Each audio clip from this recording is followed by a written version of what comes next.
Alright, YouTube. So, I had a little bit of an issue putting my Razorback gauge in, and I figured I would just make a short little video because I searched everywhere for some clarity and did not find it. The Razorback install video shows you how to mount the gauge, which I should have paid attention to. Shows you really how to wire in or how to run these wires, which this is my second time doing this on a XP Pro, and the first time I definitely went through the tunnel. And if anybody's ridden in these, they know that your radiator lines go through there and there's a bunch of heat through there and all that, so it makes way more sense to go this way and then come out to it. And if you it'll be hard to see, but Polaris gives you, it's hard to see back there, but they give you a little grommet to run a couple wires through to actually go this way. So that makes it really nice. But what had happened was, the wiring harness that comes for the gauge, it has very clear instruction or indicators or whatever on the wires. One says for positive and negative, and then the other one says switch power. And I took switch power as like ignition power. And if anybody has messed with the pulse bar on Polaris and these workarounds that you do, you got these little connections that you can buy on Amazon or whatever. And you got your direct power, your ignition power, and your ground.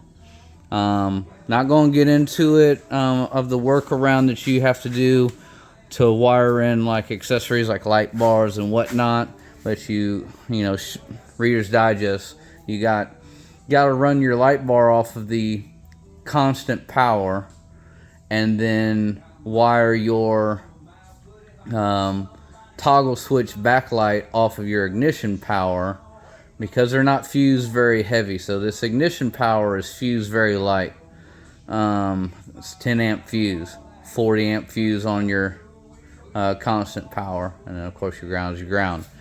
So on your toggle switch for the Razorback gauge, it has power negative at the top, and then it doesn't have this other switch down here, and then it has a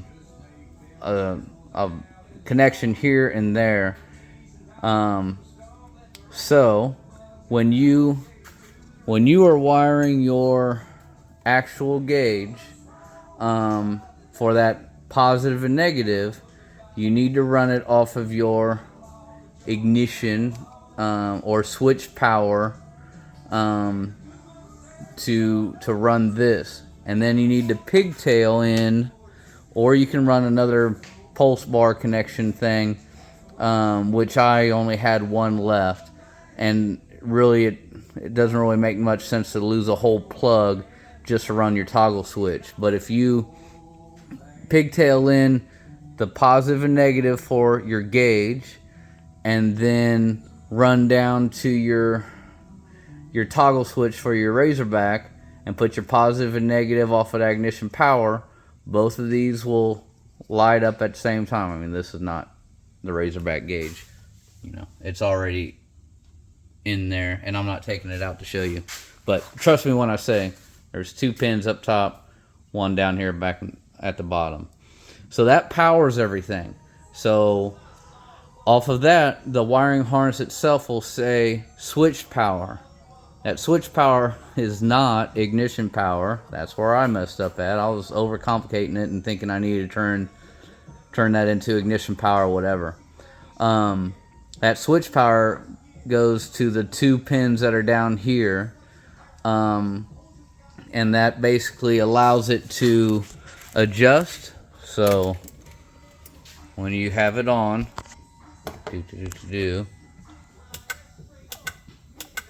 it will adjust your brightness if you have that option. And so that does not take power into it. That's taking power back to the gauge. So I hooked that up to ignition power, and I think even on harness it says don't hook this up to power, it's switch power, but switch power meant to me were ignition power. I thought it meant not constant power. So making this video, try to clarify some of that for all you other knuckleheads that just send it and hope for the best. So there's that.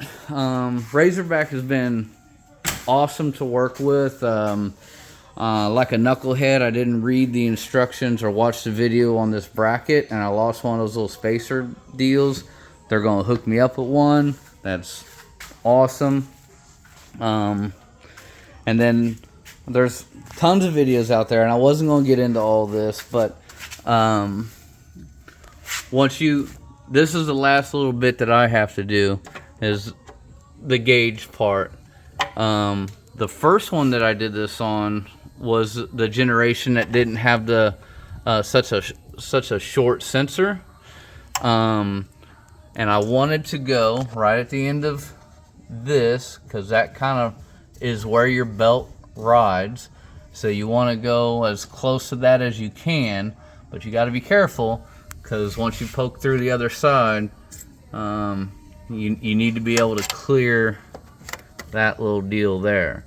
Now that their sensor is a whole lot shorter, it makes it a lot easier, but really need to move your secondary, move your belt, move your secondary, and plan that very very delicately, to where you make sure you plot that in the right spot.